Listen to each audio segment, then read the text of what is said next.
All right, so I'm gonna go ahead and give my rankings and review of Bruce Springsteen's The Lost Albums, Tracks 2. I know I'm late to the game on this, but that's because I can't listen to 83 songs and 10 minutes later tell you what's good and what isn't good and why you should like it or not. I've given it 3.5 solid months.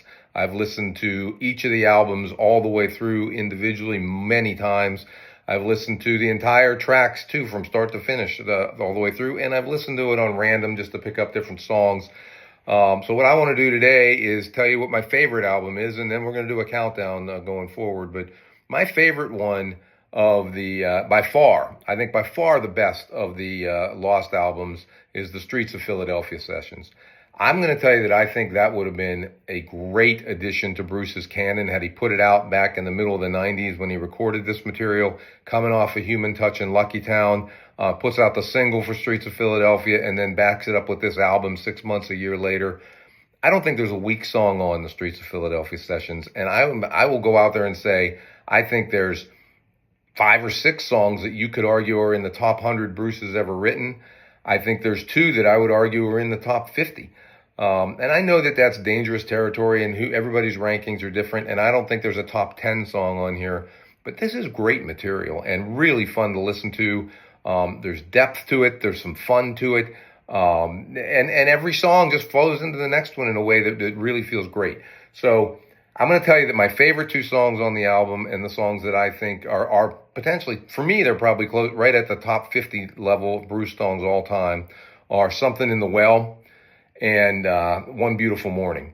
They're just both beautiful songs. Something in the Well, there is something in that song that just drags you in and makes you think, what is he talking about? I mean, the well is inside you. It's a metaphor, and you get that when you listen to it. But you want to play that song over and over, and it has a melody and music to it that might find yourself walking around the house singing to yourself. And I'm not a singer, but baby, baby, there's something in the well. It's just something in the well. Every day, all day long, find myself singing that song. So it's a terrific tune. Really enjoy it. Can't hear it enough.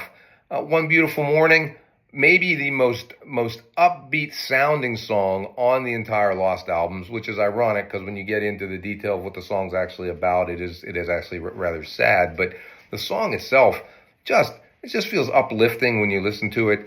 It's got great musical power to it. It would have been, if this had been released in 1994 as a Bruce Springsteen album, I guarantee you One Beautiful Morning would have been the first single, following up behind the Human Touch and Lucky Town singles. It probably would have gone, I'm gonna say top 20. Maybe we've done better than that. Bruce was still coming out of his popular era. I don't know exactly, but it would have been a hit, a marginal hit, I believe, for Bruce Springsteen. And I just think it's a great song. Really enjoy it. So you get beyond those 2, I will say, Maybe I Don't Know You, another terrific song, haunting. Relationships are filled with turmoil sometimes. A lot of that turmoil is internal. By the way, when Bruce writes relationship albums, it's him versus himself as much as it's him versus his spouse. And I think that's always really unique. Tunnel of Love was that way. And I think that this whole Streets of Philadelphia sessions is that way too. But Maybe I Don't Know You, Waiting on the End of the World, Between Heaven and Earth, great songs. And Farewell Party, I love an album that finishes with a song that sounds like it's finishing the album. That's just me, a little weird that way. Farewell Party sounds like the last song. This album is tight. It's only 10 songs. It was clearly designed to actually be an album. It sounds thematic. It sounds like a Bruce Springsteen album. It's not just songs thrown together. Secret Garden is on here, so that's one song that we know.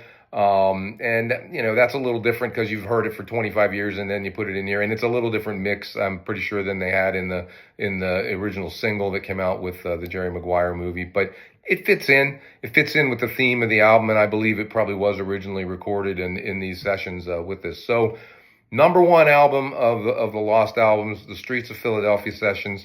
I think that this is more than just, hey, some stuff Bruce is throwing out there. In fact, I'll say that for all 7 albums. They're all worthy. They're all good. But for me, the best of them, and it's a pretty wide gap between number 2, which I also really like, is Streets of Philadelphia sessions. Encourage you to check it out.